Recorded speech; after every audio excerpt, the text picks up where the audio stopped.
Tumpukan sampah di sepanjang Jalan Lingkar Kabupaten Banyuasin hingga saat ini belum mendapatkan perhatian dari pemerintah sehingga dikeluhkan oleh warga.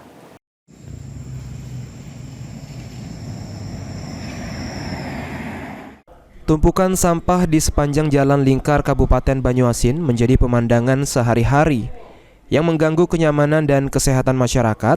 Meski kondisi ini sudah berlangsung cukup lama, namun belum ada tindakan nyata dari Kepala Dinas Lingkungan Hidup Banyuasin.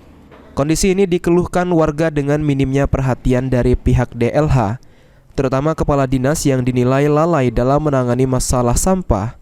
Tidak hanya itu, ketidaktersediaan tempat pembuangan sampah yang memadai turut memperburuk situasi.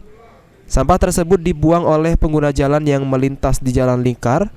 Pengguna jalan dan warga terpaksa membuang sampah sembarangan karena tidak adanya fasilitas yang disediakan oleh pemerintah.